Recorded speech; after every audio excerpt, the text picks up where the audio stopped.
What's up, guys? This is Julio De Leon, reporting from my house. I'm here to give you my feedback on opening week in the NFL. I'm going to tell you some of the games I ended up catching. The Vikings playing the Saints on opening night, Thursday night. Didn't look so good for Minnesota. They lost 14-9. Brett Favre looked just under average, completing 15 for 27.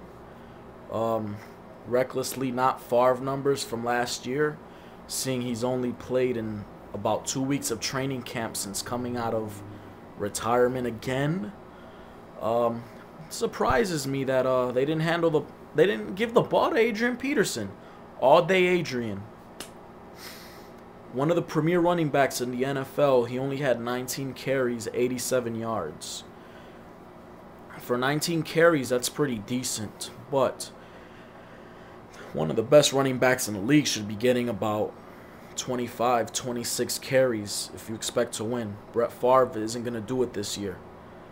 I'm telling you guys, that's been my prediction, and I'm going to stand to it. Brett Favre isn't going to have quite the year he had last year. I believe he's going to throw 20-plus interceptions this season. You heard it from me. Drew Brees looked pretty sharp, though. 27 for 36, 237 yards, and a TD. Looks sharp, defending Super Bowl champs, trying to prove that last year's Super Bowl upset against Indianapolis wasn't a fluke. Another game I caught, the Lions-Bears game. That was a sloppy game on both ends. The Lions barely had over 100 yards of offense the whole game. The Bears had just over 430.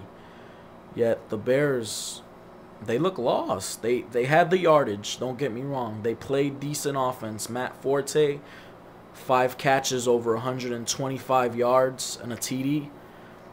Their passing offense is okay, but they just can't score in the red zone. I don't know why. It's the turnovers. They had 4. It's not good if you want to win games, especially in a weaker division like the NFC North, where Ryan Grant's out for the year. Brett Favre's not going to be what he is, and seeing they're going to be a pass team. And then, obviously, Detroit's Detroit. No reason for them. Bears, shape it up. You guys played excellent defense. Like I said, you shut down the Lions' offense to 168 yards for the day. So, excellent job. Just focus a little more. That one call at the end saved your asses.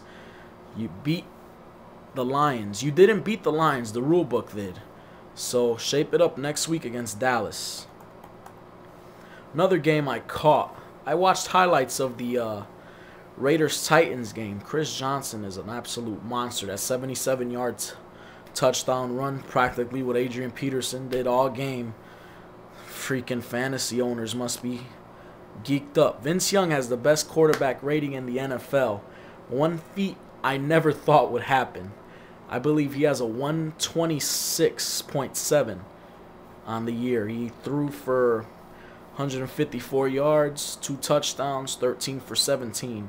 Did an okay job. But seeing it was the Raiders, see how he proves himself next week. Caught the Colts-Texans game while I was watching the Bears game. Texans are 1-15 all time against Indianapolis. You think it's an easy blowout, 45-0. 45-10. I'll give the Texans a couple scores.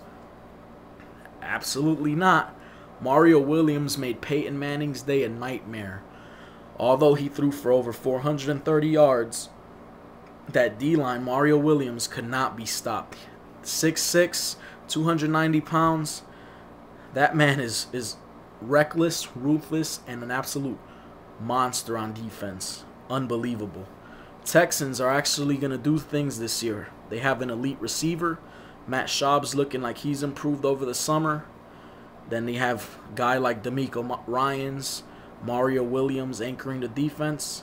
Expect big things this year from Houston, and potentially a sweep against Indianapolis this year. Packers-Eagles game. Kevin Kolb. A decision to put him as a starting quarterback was something I really wasn't sure of, and it showed. He got injured in the first quarter. Obviously, before he got hurt, he wasn't playing too well. He was throwing balls all over the turf, not completing any passes, getting a little rushed. Maybe it was the O-line, maybe it was him, maybe it was both. But as soon as Mike Vick stepped in, man rushed for over 100 yards, threw for over 140 yards. He did decent. I actually think that Philadelphia should consider moving him to the starter. Even though McNabb's gone, they didn't trade him away to start Vick, and they didn't re-sign him to start Vick. I think you should. Kevin Kolb obviously can't get the job done. He got hurt.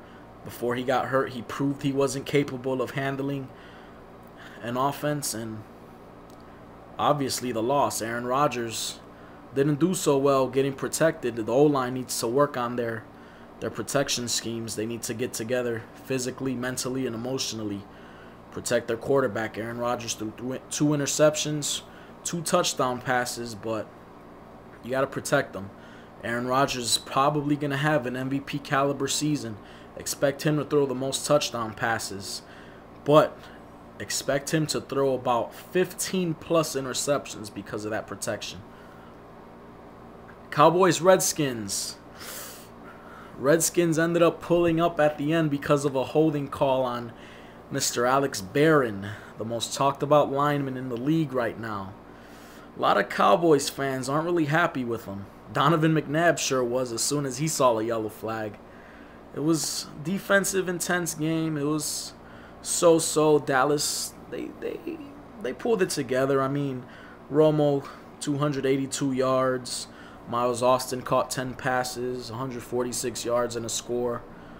But, I mean, what happened? Too many penalties. Penalties will ultimately cause you gains. Penalties and turnovers are essential. You can't have those if you expect to be an elite team. Dallas has so many expectations. They couldn't pull it off because of Mr. Barron. Not completely faulting him, but the man did have 3 flags on him by himself. When I was in 8th grade, I got called for holding once. I had to run laps. Wasn't cool. Never did it again.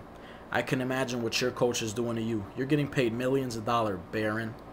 If I were you, I'd start watching videos of Steve Hutchinson block and actually learn how.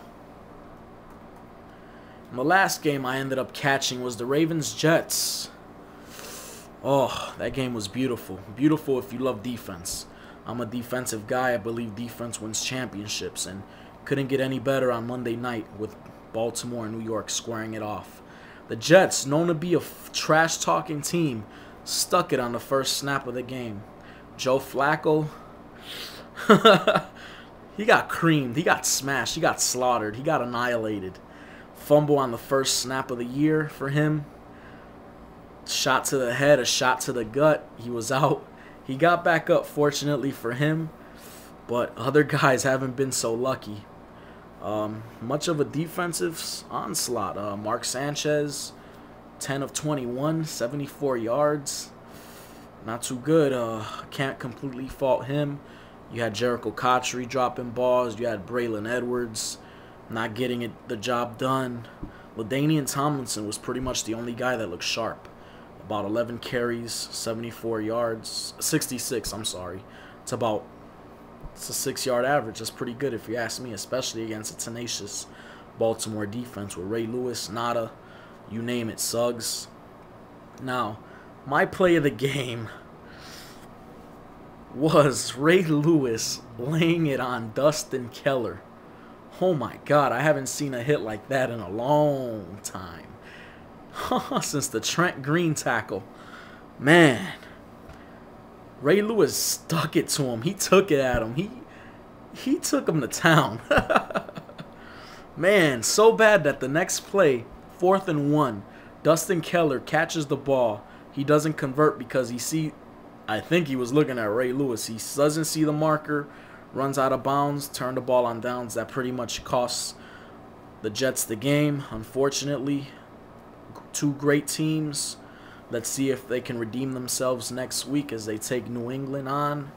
Tom Brady, Randy Moss, that whole New England ball club looked sharp this past week against Cincinnati. Palmer, T.O., Ocho Cinco had nothing on them. But that's my game of the week next week, as well as the Bears-Cowboys. Let's see how both teams look as they Dallas tries to redeem himself. Chicago tries to put the ball in the end zone, not have so many yards. Okay, well, this is Julio De Leon. Gave you a mouthful. Have a good night. It was a pleasure being here. Expect another report this coming NFL weekend as I report about week 2. This is Julio De Leon at the Palace. Good night.